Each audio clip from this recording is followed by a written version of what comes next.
టాలీవుడ్ ఇండస్ట్రీలో talk of the town గా నిలుస్తోంది హనుమాన్ మూవీ. చిన్న బడ్జెట్ సినిమా రికార్డులు తిరగరాస్తోంది. అడుగడుగున సమస్యలు ఎదురైనా ఎక్కడా ధైర్యాన్ని కోల్పోకుండా విశ్వాసంతో ముందడుగు వేసి బ్లాక్ బాస్టర్ హిట్ టాక్ తెచ్చుకుంది. తెలుగునాటే కాదు, బీటౌన్ అటు విదేశాల్లో కూడా మంచి కలెక్షన్లు రాబట్టుకుంటోంది. తొలి రోజే 21 కోట్లకు పైగా కలెక్షన్లు కొల్లగొట్టింది ఈ హనుమాన్ మూవీ. సుమారు 3-4 ఏళ్ల పాటు ప్రశాంత్ పడిన కష్టానికి ప్రతిఫలం దక్కింది. ప్రశాంత్ వర్మ సినిమాటిక్ యూనివర్స్లో భాగంగా వచ్చిన తొలి సినిమా ఇది. పురాతన ఇతిహాస గాథల్లోని సూపర్ హీరో హనుమంతుడి శక్తులను ఇప్పటి నేటివిటీకి తగ్గట్లు తెరకెక్కించాడు డైరెక్టర్ ప్రశాంత్ వర్మ.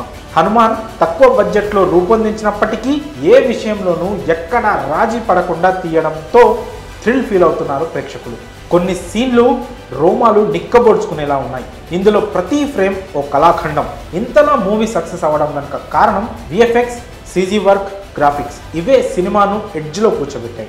ఈ సినిమా కోసం ఎంత కష్టపడ్డాడో స్క్రీన్ పై కనబడుతుంది. ఇన్నాళ్ళు ఈ మూవీ వాయిదా పడడానికి అతను చెప్తున్న కారణాలకు కాంప్రమైజ్ కాకుండా ఉండలేదు. అంతలా గ్రాఫిక్స్, విఎఫ్ఎక్స్లతో మూవీని ఎలివేట్ చేశాడు. అలా అని వీటి కోసం 100 కోట్లను ఖర్చు పెట్టలేదు. కేవలం 30 కోట్లతోనే 500 కోట్లు కొల్లగొట్టే వర్త్ సినిమాను అందించాడు. విఎఫ్ఎక్స్ కోసం అంతర్జాతీయ సంస్థలతో వర్క్ చేయిస్తున్నానని అనుకున్నారంతా. కానీ అతను కేవలం స్టార్టప్ కంపెనీలతో టైఅప్ అయ్యి వర్క్ చేయించుకున్నాడు. హనుమాన్ మూవీ కోసం ఎలాంటి టెక్నాలజీని వినియోగించాడో తాజాగా ఓ ఇంటర్వ్యూలో చెప్పుకొచ్చాడు డైరెక్టర్ ప్రశాంత్ వర్మ.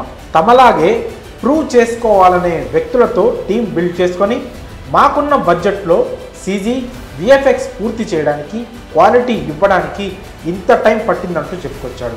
అలాగే ఇప్పుడు అందుబాటులోకి వస్తున్న advanced technology, artificial intelligence, chat GPT, Midjourney వంటి వాటిని వాడి ఎఫెక్టివ్ వర్క్ చేయించుకున్నారంట. పోస్టర్స్ దగ్గర నుండి మ్యూజిక్ విషయంలో కూడా ఈ ఆధునిక సాంకేతికతను వినియోగించారు. ఇదే ఈ మూవీ సక్సెస్ వెనుక ఉన్న అసలు సిసలైన సీక్రెట్. స్టార్టప్, చిన్న కంపెనీలతో విఎఫ్ఎక్స్, CG వర్క్ చేయించుకొని ఒక విజువల్ వండర్ని క్రియేట్ చేశాడు ప్రశాంత్. సినిమాను ఇంత ప్రేమించాడు కాబట్టే అంత లేట్ అయిందని ఈ సినిమా గ్రాఫిక్స్ వర్క్ చూస్తేనే అర్థమవుతుంది. చిన్న విఎఫ్ఎక్స్ వర్క్ కోసం కోట్లను ఖర్చు పెడుతున్న ఈ కాలంలో ప్రశాంత్ తన బడ్జెట్కు తగ్గట్లే ఎక్కడ విఎఫ్ఎక్స్ విషయంలో రాజీ పడకుండా పిక్చర్ను అద్భుతంగా మలుచుకున్నాడు.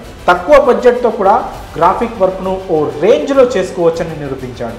హాలీవుడ్ మూవీని తలదన్నేలా ఉన్న ఈ విఎఫ్ఎక్స్ను అందించింది మన హైదరాబాద్కు చెందిన హెలో హ్యూస్ స్టూడియోస్ అని తెలుస్తోంది. ఇంత తక్కువ బడ్జెట్లో హాలీవుడ్ రేంజ్ అవుట్పుట్ తీసుకొచ్చిన డైరెక్టర్ ప్రశాంత్ వర్మపై మీ అభిప్రాయాలను కామెంట్స్ రూపంలో తెలియజేయండి.